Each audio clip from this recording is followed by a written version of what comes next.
近年教育局喺課程指引裏邊咧，就特別引入咗品格教育，希望關注幼兒嘅品德培育同埋個人情緒管理。部分幼稚園咧更加將個人成長、情緒五感同埋生命死亡呢一啲嘅主題加入去到課堂上邊，等佢哋從小可以接觸生命教育。咁想知佢哋究竟上堂係學啲乜嘢咧？有真嘅檸檬，你想好多，你真係帶咗好多啊！咦，見唔見到呢朵花？只係一個花冧喎，即係佢係一個咩啊？ BB 係一個 BB 花嚟㗎。原來咧生命都係咁嘅喎，我哋咧會由花冧見唔見到啊，變成一朵好靚嘅花，然之後咧啲花都會點樣啦？係啦，就會謝咗跌咗落嚟泥土度喎。佢個生命咧即係點樣啊？冇咗。冇咗，結束咗啦。呢啲真唔真㗎？主要都係想即係讓到小朋友喺透過大自然去了解個生命，透過即係一堂咁大自然嘅課堂啦，喺一個咁大自然嘅地方，咁就讓到小朋友明白到點樣係去看待一個生命咯。即使個生命完結咗啦，其實佢都會用另外一種方式去呈現喺我哋面前嘅。一樣啊，你望下同隔離。如果講小朋友年紀咁細，咁我哋如果好直接咁同佢哋講生死，實在都係唔容易，或者佢都唔容易理解。透過唔同嘅活動啦，或者有一啲繪本啦，咁同佢去分享下，其實生命係點樣樣嘅一回事。我哋都見過小朋友喺呢個時間係曾經發生過，即係有家長因為意外咁就突然間離世。咁喺呢啲情況，其實我哋點樣樣去支援學生咧？喺佢嚟講，佢嘅心理狀態係點樣樣？我哋點樣去 back up 佢？其實生死教育唔係話要等幾時進行，其實係隨時都可以發生。咁所以呢個我哋而家已經擺咗喺我哋嘅品格教育裏邊咧，會同佢去分享下生命其實都會有終結，有好開心嘅時間，亦都有完結嘅時間。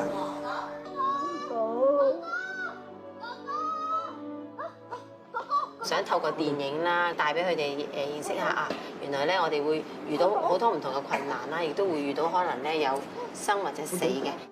如果有小朋友提起嘅話咧，我哋會正面同佢講嘅，即係我哋唔會話避咗啲嘢，唔得唔講得㗎，唔提得㗎。即係其實反而會令到小朋友話點解呢件事係咪一件好恐怖、好壞嘅事嚟嘅咧？我哋唔絕對唔講得嘅咧，係咪咧？因為其實人生咧一定要面對呢樣嘢。好嚟。阿哥哥有冇好翻啊？係啊，醫翻好啦。咁但係咧，佢個好朋友哥就走咗咯喎，離開咗佢咯喎。係啊，上咗天堂啦。咁你有咩感覺啊？想喊。想喊啊？點解想喊啊？因為咧，若話我上咗天堂，王國死咗嗰陣時咧，佢個媽咪同埋爹哋好擔心，好傷心。好傷心。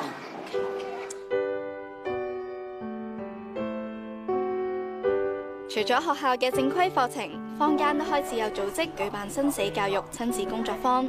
不過重點就唔係教小朋友，而係教家長應有嘅觀念同方法。想做好幼兒嘅生命教育，家長嘅角色始終都係最重要。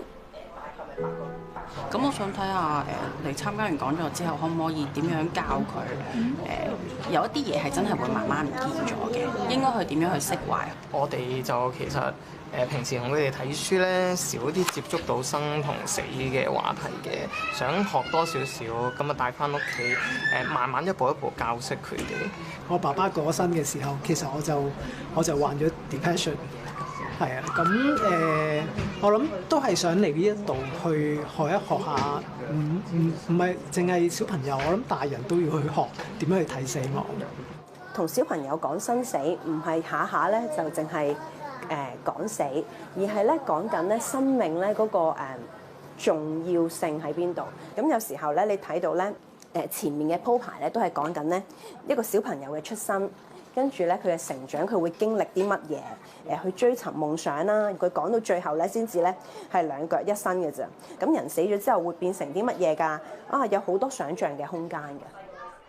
我見咧，其實大概6、7歲左右咧，佢哋咧都已經係有死亡呢個概念存在㗎啦。佢哋純粹單純咧就覺得係分開咗啦，以後咧都見唔到，就係咁簡單嘅啫。做生死教育咧就係從生活做起啊嘛。小朋友係從本能啦同埋身體知覺咧去認識世界、認識人，去學習嘅。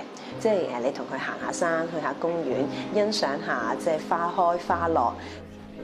打完風，你去睇下即係啲樹木被摧殘咗，其實呢啲都係生命嘅教育嚟嘅喎。跟住小明就問家姐：佢冇做咩事啊？家姐就話：我諗佢同蜜蜂一樣死咗啦，去咗天堂啦咁樣。咁小明就話：咁不如我哋為佢做一個喪禮好唔好啊？講咩？唔好睇小啲小朋友啊！原來佢哋對於生命、死亡都有一定嘅認知，有時候係睇家長願唔願意，或者識唔識得同佢哋講。我哋一齊同佢講拜拜好唔好？然之後我哋擺花花俾佢。喺小朋友成個生命裏邊咧，嗰樣嘢咧係有好多唔同範疇，係好多元嘅。讀書啊，競爭係需要嘅。咁但係喺佢自我嗰個培養啦、生命價值觀點樣睇啦，佢點樣去面對可能生命有喪失、會有離別、有哀傷？我覺得呢個都係令到小朋友佢嘅生命能唔能夠強壯咧，其中一個好重要嘅部分。生有時，死有時，家長們咧係時候要諗下點樣同你哋嘅小朋友上生死教育呢一堂啦。